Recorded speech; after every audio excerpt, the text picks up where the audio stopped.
Assalamualaikum, salam sejahtera, salam kuasa ketiga.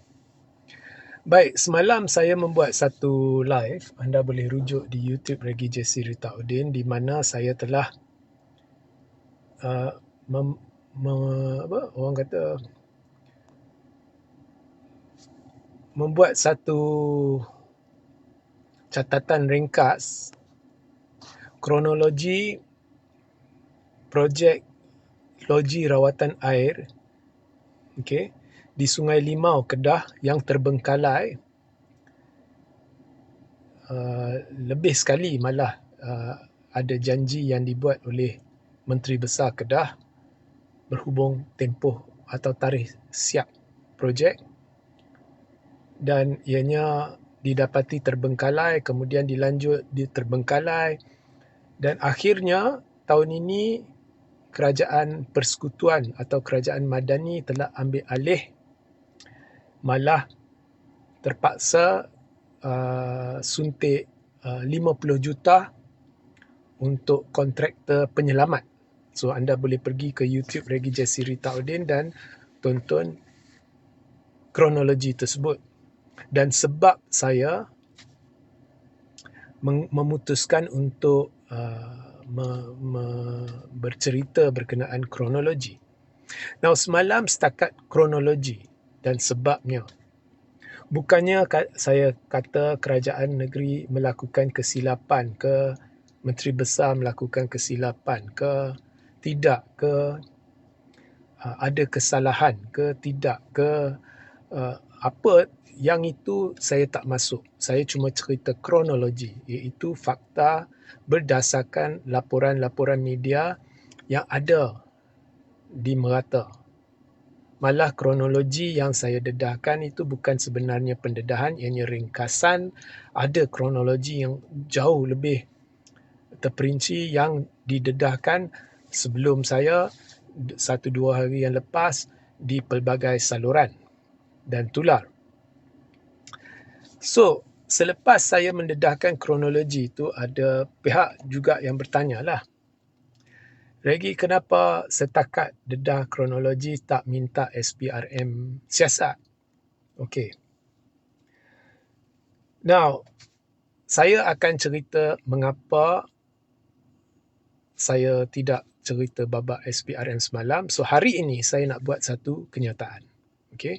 Dan seterusnya saya akan berikan asas kepada kenyataan saya, sebab saya buat kenyataan ini. Baik, berikut kenyataan saya ya. Tajuk dia, SPRM wajar siasat projek loji rawatan air Sungai Limau, Kedah yang terbengkalai dan terpaksa diambil alih pengurusannya oleh Kerajaan Madani. Okey, so ini berikut kenyataan saya. Pertama ya, SPRM perlu atau wajar siasat projek loji rawatan air Sungai Limau yang terbengkalai, dan siasatan perlu merangkumi antara lain perkara-perkara berikut. Nombor 1, SPRM perlu siasat perbelanjaan peruntukan 900 juta yang Kerajaan Kedah terima daripada Kerajaan Pusat. Dan bila saya kata Kerajaan Pusat, ini merujuk kepada 900 juta yang diterima pada 2020 ketika itu di bawah pentadbiran Perikatan Nasional. So SPRM perlu menyiasat perbelanjaan peruntukan 900 juta itu untuk bina 4 loji rawatan air, termasuk loji rawatan air Sungai Limau, di mana Menteri Besar Kedah telah berjanji masalah air Kedah akan selesai menjelang 2023. Kedua, SPRM perlu juga siasat proses penilaian, pertimbangan dan pemberian kontrak kepada Widak Builder Sendirian Berhad bagi 2 projek, iaitu projek pertama, loji rawatan air Sungai Limau bernilai 89.9 juta ringgit bagi tempoh projek 2 Mei 2021 hingga 28 Oktober 2023, dan projek loji rawatan air Bukit Selambau bernilai 129.4 juta. Siasatan perlu meneliti track record Wydad semasa kontrak diberikan, termasuk pegangan saham dan hubung kait jika ada dengan mana-mana pihak berkepentingan. Okey. Ketiga, SPRM perlu siasat kegagalan untuk siapkan projek ikut jadual yang dijanjikan. Ya, sepatutnya siap 2023 tapi tak siap. Alasan-alasan yang diberikan mengapa projek tak siap, di samping pertimbangan kerajaan negeri dalam memberi EOT atau lanjutan masa kepada kontraktor, termasuk syarat-syarat yang terkandung di dalam EOT tersebut. Ya. Dan untuk makluman awak, janji baru dibuat, projek akan siap pada 2025. Tapi lepas itu tak siap. Jadi nombor 4, SPRM perlu siasat sebab projek terus terbengkalai pada 2025 dan proses pemberhentian kontraktor lama.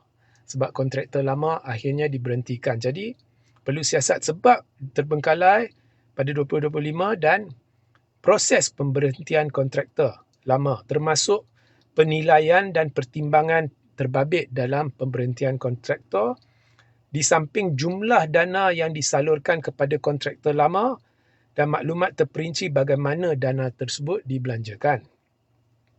Ini perlu antara lain merangkumi sebarang perjanjian yang ada di antara kerajaan negeri dan pihak kontraktor, termasuk terma-terma perjanjian, bagaimana jangkaan perbelanjaan projek dan mekanisme pembayaran.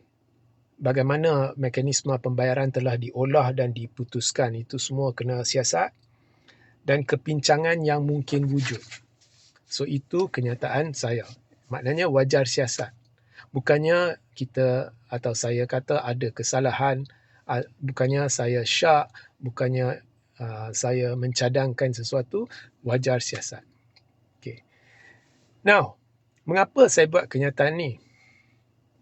Dan ada pihak tanya, oh Regi, bila dalam kes membabitkan kerajaan Madani sama ada secara langsung atau tidak langsung, ya ada isu ni, kamu tak minta disiasat, kamu tak minta disiasat yang isu itu, mengapa? Okey, babak apa jua berkait kerajaan, pertama, banyak permintaan untuk kena siasat lah. Banyak benda yang saya dapati di persekitaran pembangkang, ya, sama ada media sosial ke, ya, dan saya nak gariskan, saya dah gariskan 1000 kali, saya gariskan lagi. Bila saya kata persekitaran pembangkang, ia bukan semata-mata merujuk kepada parti pembangkang, tetapi parti yang mungkin sokong pembangkang atau NGO yang sokong pembangkang atau aktivis atau blogger atau penyokong biasa atau pentak. So siapa jualah. So banyak dari persekitaran pembangkang di media sosial especially hanya atas syak wasangka, atas persepsi negatif, kadang-kadang diselit dengan fakta palsu, propaganda, kadang-kadang diselit dengan fitnah, dan banyak kes fitnah. Pembangkang sendiri kantoi terpaksa mohon maaf lepas 1-2 tahun, putar belit banyak. Okey. Dan kalau ada pun kes-kes di mana mereka sajikan fakta dan kemudian buat laporan, contohnya laporan polis ke, laporan SPRM ke, semuanya mereka ni rancak bergerak cepat, kuasa terbo. Saya tak perlu buat apa-apa. Tapi bila timbul 1001 persoalan loji rawatan air di Kedah, pihak-pihak sama ni yang kononnya memperjuangkan kebenaran dan ketelusan dan sebagainya, mereka senyap. Mereka sebenarnya media sosial ni banyak. Sekarang ni yang kontrol, yang kira ada pengaruh hebat ialah persekitaran pembangkang lah. Tapi mereka senyap. So bukannya saya berat sebelah. Sebenarnya saya tak suka pendedahan dan semua tu saya dah tinggalkan. Tetapi dalam kes ini bila saya nampak mereka kata orang belah-belah kerajaan ni, media sosial mereka berat sebelah lah, mereka tak cerita, mereka cerita pun. Tapi saya nampak mereka yang berat sebelah. Benda ni senyap. Sepatutnya dengan nada yang sama atas syak, atas kebimbangan, atas tanpa berserta hujah-hujah atau fakta-fakta yang atau sebarang hujah fakta yang boleh meyakinkan kan. Mereka desak, perlu laporan polis, perlu ini, perlu itu. Macam kes Azam Baki. Ianya berdasarkan laporan Bloomberg, satu laporan portal. Tak ada apa fakta, tak ada apa bukti disajikan dalam laporan tu. Hanya dipenamakan Azam Baki. Azam Baki kena turun. Kena tangkap. Itu semua mengarut. Sebenarnya, saya dah cerita berulang kali, kalau 10 portal esok keluar 10 nama pemimpin, takkan semua pemimpin kena letak jawatan itu, semua mengarut. Sepatutnya portal disiasat dulu. Dikaji asas kepada dakwaan mereka. Dipaksa mendedahkan sumber mereka. Kalau ada asas baru, siasatan dilakukan kepada perkara yang didakwa. Itu cara sebetulnya dan itu memang dilakukan. Siasatan dimulakan terhadap portal. Kalau ia pun ada dalam pembangkang dan persekitaran pembangkang yang mahu perjuangkan sesuatu, perjuangkan untuk minta hasil siasatan diumumkan, penjelasan diberikan, ada asas atau tidak, bagaimana pihak penyiasat mencapai keputusan, ada asas ke tak ada asas dakwaan portal. So, mereka mempolitikkan isu. Mereka pantas. Sebenarnya tak ada asas pun untuk suruh tangkap Azam Baki hanya berdasarkan laporan portal. Tapi mereka belum lagi nak minta pihak polis mendedahkan apakah hasil penemuan daripada siasatan terhadap portal. Mereka tak minat semua tu. Mereka dah buat penghakiman. Azam Baki kena tangkap, kira bersalah. Kemudian dipolitikkan, kemudian nak buat perhimpunan, tak dapat sambutan lah. Kalau pembangkang yang buat memang hari itu tak dapat sambutan. Rafizi buat pun tak dapat sambutan, tapi sekurang-kurangnya lebih sikit daripada pembangkang. Maknanya orang tak percaya pembangkang. Ini cara mereka. So, semuanya mereka pergi tahap ekstrim. Tangkap, pergi siasat. Tapi benda ni mereka senyap. Benda ni memang ada persoalan-persoalan yang ada asas kukuh untuk dipersoalkan. Mungkin tak ada apa-apa, tapi ada asas kukuh. Tapi mereka senyap. Dan mereka berkata mereka perjuangkan kebenaran. Sebab itu, saya sarankan agar perkara ni disiasat. Itu asas kepada cadangan saya. Dan memang ada asas.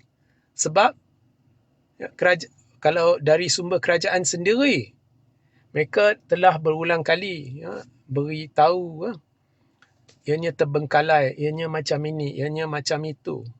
Jadi sudah ada persoalan-persoalan yang ditimbulkan.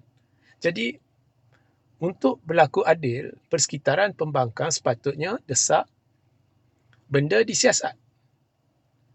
So, dari sini awak boleh lihat desakan mereka bukannya atas landasan kebenaran.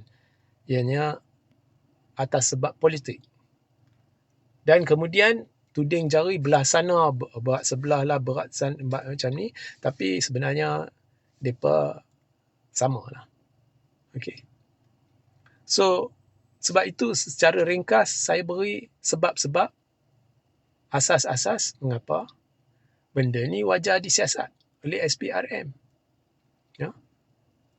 Untuk ketelusan, untuk transparansi,